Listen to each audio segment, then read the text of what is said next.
जोहार नमस्कार। झारखंड समेत देश दुनिया की तमाम बड़ी खबरों में से कुछ प्रमुख खबरों पर आइए नजर डालते हैं।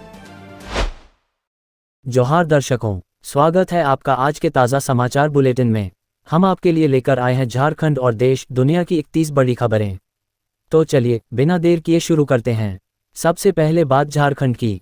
धनबाद के पूर्व डिप्टी मेयर नीरज सिंह हत्याकांड में आज 27 अगस्त को आने वाले फैसले को लेकर कोर्ट परिसर को पुलिस छावनी में बदल दिया गया है और सख्त सुरक्षा व्यवस्था की गई है। संवेदनशीलता को देखते हुए केवल मामले से जुड़े पक्षकारों और अधिवक्ताओं को ही प्रवेश मिलेगा, आम लोगों का प्रवेश पूरी तरह प्रतिबंधित रहेगा। रांची के नगरी में रिम्स 2 की प्रस्तावित भूमि को लेकर हुए आंदोलन के दौरान पुलिस पर हमले के आरोप में 71 लोगों, जिनमें कई राजनीतिक और सामाजिक नेता शामिल हैं, के खिलाफ फर्द दर्ज की गई है। धान रोपाई कार्यक्रम के दौरान भड़की झड़प में कई पुलिसकर्मी और ग्रामीण घायल हुए, जिससे यह विवाद गंभीर राजनीतिक व सामाजिक रूप ले चुका है।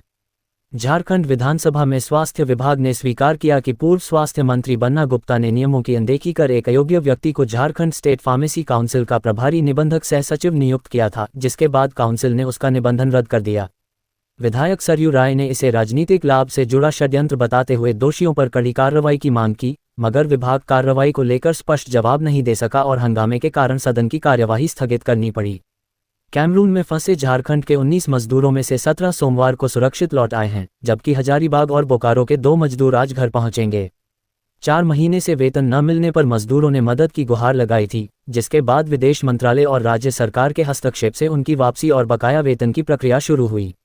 रांची उपायुक्त श्री मंजुनाथ भजंत्री की अध्यक्षता में हुई बैठक में शहर के नदी, तालाब, डैम एवं अन्य जल स्रोतों के आसपास हो रहे अतिक्रमण की समीक्षा की गई और चिन्हित अतिक्रमणकारियों को शीघ्र हटाने का निर्देश दिया गया। उन्होंने अधिकारियों को रोस्टर के आधार पर सख्त कार्रवाई सुनिश्चित करने और नागरिकों से जल संरक्षण में प्रशासन का सहयोग करने की अपील की। रांची में खाद्य, सार्वजनिक वितरण एवं उपभोक्ता मामले विभाग की विभिन्न योजनाओं की जानकारी आमजन तक पहुंचाने हेतु समाहरणालय परिसर से जागरूकता रथ को हरी झंडी दिखाकर रवाना किया गया। ये रथ राष्ट्रीय खाद्य सुरक्षा अधिनियम एवं राज्य स्तरीय योजनाओं जैसे अनाज, दाल, नमक, चीनी और धोती साड़ी वितरण के लाभों की जानकारी लोगों तक पहुंचाएगा। मुख्यमंत्री हेमंत सोरेन ने केंद्रीय कोयला राज्य मंत्री सतीश चंद्र दुबे संग बैठक में खनन प्रभावित क्षेत्रों के पुनर्वास, रोजगार, पर्यावरण संरक्षण और आधारभूत ढांचे के विकास पर जोर देते हुए कहा कि खनन कार्य समाप्त होने के बाद जमीन रैयतों को लौटाई जानी चाहिए। केंद्रीय मंत्री ने सकारात्मक रुख दिखाते हुए भरोसा दिलाया कि केंद्र और राज्य मिलकर इन मुद्दों का समाधान सुनिश्चित करेंगे।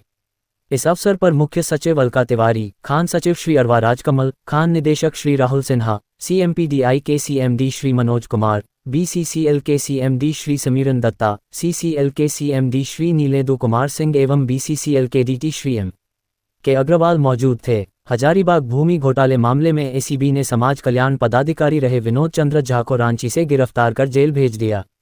उन पर खासमहल भूमि में कथित घोटाले का आरोप है, जिसकी FIR घोटाले के करीब 18 साल बाद दर्ज की गई है। असम की 22 वर्षीय युवती रोशनी मेस ने हजारीबाग जिले के विष्णुगढ़ के रहने वाले अहमद रजा पर पहचान छिपाकर शादी के नाम पर धोखा देने, धर्म परिवर्तन कराने और करीब 2 वर्षों तक बंधक बनाकर रखने का आरोप लगाया है। युवती ने कहा कि उसे धमकाकर कोर्ट मैरिज कराई गई, परिवार से संपर्क नहीं करने दिया गया और जबरन शारीरिक संबंध बनाने से एक बच्चा भी हुआ। झारखंड विधानसभा ने कोचिंग सेंटरों को नियंत्रित करने के लिए विधेयक पारित किया है, जिसके तहत मनमानी फीस वसूली और अव्यवस्था पर रोक लगेगी, पंजीकरण अनिवार्य होगा, स्पेस वेंटिलेशन जैसी बुनियादी सुविधाएं देनी होंगी और उल्लंघन पर भारी जुर्माना व पंजीकरण रद्द करने की कार्रवाई की जा सकेगी। साथ ही जिला और राज्य स्तर पर शिकायत निवारण समितियां एवं ट्रिब्यूनल का गठन कर छात्रों और अभिभावकों की शिकायतों का 45 दिनों में निपटारा सुनिश्चित किया जाएगा। झारखंड विधानसभा के मानसून सत्र के तीसरे दिन कांग्रेस विधायकों ने वोट छोड़, गद्दी छोड़ के नारे लगाकर केंद्र सरकार के खिलाफ जोरदार हंगामा किया, जिसके चलते सदन की कार्यवाही दोपहर 2 बजे तक स्थगित करनी पड़ी। हंगामे के कारण प्रश्नकाल और नियोजित चर्चा प्रभावित हुई, जबकि सत्र के दौरान किसानों की समस्याओं, विश्वविद्यालय विधेयक और कोचिंग सेंटर नियमन विधेयक समेत कई मुद्दों पर चर्चा होनी थी। मानसून सत्र में टाइगर जयराम महतो ने झारखंड की स्वास्थ्य व्यवस्था पर गंभीर सवाल उठाते हुए कहा कि राज्य में चिकित्सक, स्टाफ नर्स, ANM और पैरामेडिकल कर्मचारियों के 50 से 60% पद रिक्त हैं और सरकार केवल औपचारिक जवाब दे रही है। उन्होंने पूछा कि जब तक नियुक्ति नहीं होगी तब तक मरीजों का इलाज कैसे होगा और सरकार इस गंभीर मुद्दे पर स्पष्ट व ठोस समय सीमा क्यों नहीं बताती। झारखंड विधानसभा में अतिवृष्टि पर चर्चा के दौरान विधायक सरयू राय ने कहा कि पुलिया और सड़कों का निर्माण करते समय प्राकृतिक जल बहाव को अवरुद्ध करना आपदाओं का बड़ा कारण बन रहा है। उन्होंने सरकार से मांग की कि भविष्य की योजनाएं वैज्ञानिक आधार पर बनाई जाएं और इस आपदा से प्रभावित हर व्यक्ति को पूर्ण मुआवजा दिया जाए। दुमका जिला प्रशासन ने सरकारी स्कूलों को आधुनिक बनाने के लिए district education empowerment programme deep शुरू किया है, जिसके तहत छात्रों को एआई, डिजिटल ऐप्स, यूट्यूब और जे गुरुजी ऐप के माध्यम से audio video study material, test series और ऑनलाइन कक्षाएं मिलेंगी। इस योजना में शिक्षकों की निगरानी, ऑनलाइन प्रशिक्षण और स्कूलों में पेयजल, शौचालय व भवन सुधार जैसी बुनियादी सुविधाओं को भी प्राथमिकता दी जा रही है। प्रदेश कांग्रेस प्रभारी के राजू ने लोहरदगा जिले के ओपा गांव में पंचायत प्रतिनिधियों से संवाद कर संगठन की मजबूती और स्थानीय समस्याओं के समाधान पर चर्चा की। साथ ही संगठन सृजन अभियान के तहत जिला अध्यक्षों व पंचायत स्तरीय पदाधिकारियों के मनोनयन की प्रक्रिया तेज करने की घोषणा की। उन्होंने बताया कि 2 सितंबर से आईसीसी के ऑब्जर्वर जिलों का दौरा करेंगे और कांग्रेस बीएलओ की नियुक्ति कर मतदान प्रक्रिया पर सशक्त निगरानी सुनिश्चित करेगी। केंद्रीय रक्षा राज्य मंत्री संजय सेठ ने रांची में उद्यमियों और उद्योग संगठनों के साथ बैठक कर झारखंड की भागीदारी को सैन्य रक्षा उत्पादन में बढ़ावा देने पर जोर दिया और केंद्र से हर संभव सहयोग का आश्वासन दिया। इस पहल से औद्योगिक विकास, रोजगार और अर्थव्यवस्था को नई दिशा मिलेगी। वहीं इसी कड़ी में 17 से 19 सितंबर को रांची में ईस्टर्न टेक्नोलॉजी कॉन्क्लेव 2025 का आयोजन होगा। डीसी कर्ण सत्यार्थी ने घाटशिला प्रखंड के फुलडुंगरी गांव का दौरा कर कृषक पाठशाला का निरीक्षण किया और किसानों को किसान क्रेडिट कार्ड तथा एफपीओ से जोड़ने के निर्देश दिए। साथ ही धान बिक्री भुगतान संबंधी शिकायतों पर त्वरित कार्रवाई का आश्वासन दिया। उन्होंने स्वयं सहायता समूह की महिलाओं के नोटबुक निर्माण कार्य की सराहना करते हुए उत्पादन बढ़ाने, विपणन व बाजार उपलब्ध कराने पर जोर दिया और ग्रामीण अर्थव्यवस्था को तकनीक आधारित खेती व स्वरोजगार से मजबूत बनाने की बात कही। इससे पूर्व में पूर्वी सिंहभूम के उपायुक्त ने सामाजिक कार्यकर्ता ब्यूटी मंडल के द्वारा उठाए गए मुद्दे, जिसमें एक दिव्यांग को ट्राईसाइकिल नहीं मिलने और दिव्यांग पेंशन की राशि बंद होने की सूचना मिलने पर उन्हें ट्राईसाइकिल उपलब्ध कराया गया और उनके दिव्यांग पेंशन भुगतान लगातार किए जाने की सूचना दी और पूरे भुगतान विवरण के साथ पेंशन बंद होने की बात को गलत बताया। हरितालिका तीज पर्व पर सुहागिन महिलाओं ने भगवान शिव पार्वती की पूजा कर निर्जला उपवास रखते हुए अपने पति की दीर्घायु, सुख समृद्धि और अखंड सौभाग्य की कामना की। जमशेदपुर के भुयाडीह में रेलवे सुरक्षा बल ने छापेमारी कर प्रज्ञा केंद्र की आड़ में चल रहे अवैध रेलवे टिकट रैकेट का खुलासा करते हुए संचालक चंदन कुमार को रंगे हाथ पकड़ा। केंद्र से 35 टिकट, कंप्यूटर, मोबाइल और अन्य दस्तावेज जब्त किए गए हैं तथा आरोपी ने 1 साल से यह धंधा चलाने की बात स्वीकार की है। पाकुड़ पुलिस ने गुप्त सूचना के आधार पर छापेमारी कर बड़ी अलीगंज निवासी आलम शेख को 7 पुड़िया ब्राउन शुगर 1.92 ग्राम के साथ गिरफ्तार किया। आरोपी के खिलाफ एनडीपीएस एक्ट के तहत मामला दर्ज किया गया है और अन्य फरार आरोपियों की तलाश जारी है। देवघर की शिक्षिका श्वेता शर्मा को उनकी नवाचारी शिक्षण शैली अबुआ जादुई पिटारा के लिए राष्ट्रीय शिक्षक पुरस्कार से सम्मानित किया जाएगा, जो स्थानीय संस्कृति और परंपरा को पढ़ाई से जोड़ता है। वह खेल और गतिविधि आधारित शिक्षण पद्धति से बच्चों को पढ़ाती हैं, जिससे उनकी कक्षा आनंदमय और प्रभावी बनी रहती है। जमशेदपुर के एमजीएम मेडिकल कॉलेज में एमबीबीएस नामांकन के दौरान 2025 बैच की एक छात्रा और 2023 बैच के एक छात्र के दस्तावेजों में जाति श्रेणी से जुड़ी गंभीर विसंगतियां पाई गई हैं। कॉलेज प्रशासन ने दोनों मामलों की जांच शुरू कर दी है और रिपोर्ट आने के बाद आगे की कार्रवाई तय की जाएगी। रांची रेलवे स्टेशन से गुजरने वाली कई ट्रेनों में बदलाव किए गए हैं, जिनमें 17,007 चलपल्ली दरभंगा एक्सप्रेस और 18,175 बटा 18,176 हटिया झारसुगुड़ा मेमू एक्सप्रेस की निर्धारित तिथियों पर सेवाएं रद्द रहेंगी। वहीं यात्रियों की सुविधा के लिए दिवाली और छठ पर 18 अक्टूबर से 2 नवंबर तक रांची गोरखपुर रांची विशेष ट्रेन चलाई जाएगी।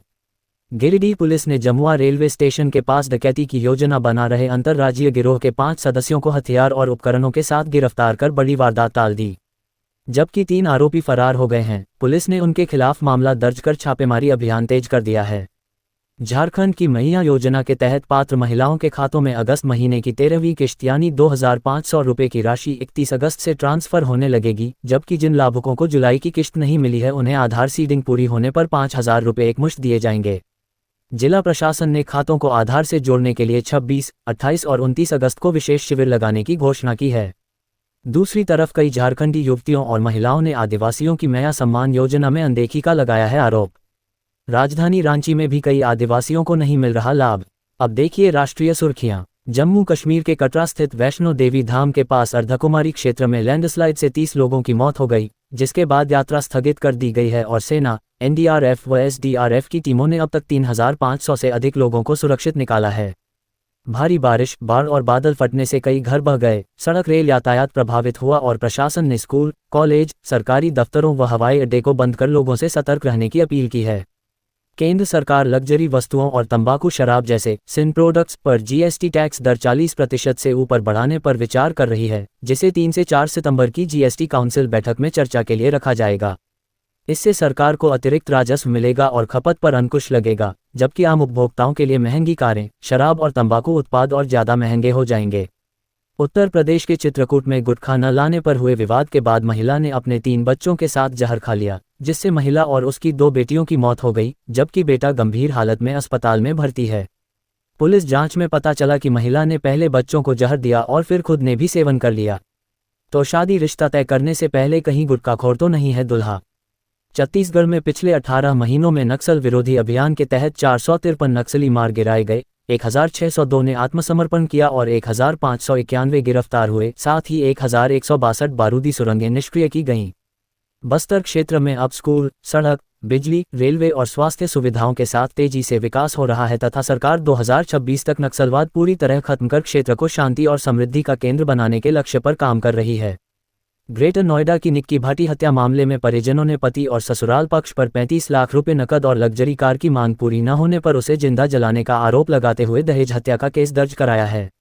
दूसरी ओर पुलिस जांच में सोशल मीडिया और ब्यूटी पार्लर को लेकर पति पत्नी के बीच लंबे समय से चल रहे विवाद का एंगल भी सामने आया है, जिससे मामला और जटिल हो गया है। पितृपक्ष 2025 का आरंभ 7 सितंबर से होकर 21 सितंबर को सर्वपितृ अमावस्या पर समाप्त होगा, जिसमें तिथि अनुसार श्राद्ध, तर्पण और पिंडदान कर पूर्वजों की आत्मा की शांति और तृप्ति के लिए कर्मकांड किए जाएंगे। शास्त्रों के अनुसार इन दिनों में पितर धरती पर आते हैं और श्रद्धापूर्वक अर्पित अन्न जल से प्रसन्न होकर वंशजों को सुख, समृद्धि और स्वास्थ्य का आशीर्वाद देते हैं। ये थी आज की 31 बड़ी खबरें। अगर आप ऐसे ही अपडेट्स पाना चाहते हैं तो हमारे YouTube चैनल को सब्सक्राइब करें, Facebook पेज को लाइक करें और इस वीडियो को शेयर जरूर करें। फिर मिलेंगे अगले बुलेटिन में, तब तक के लिए जोहार और नमस्ते।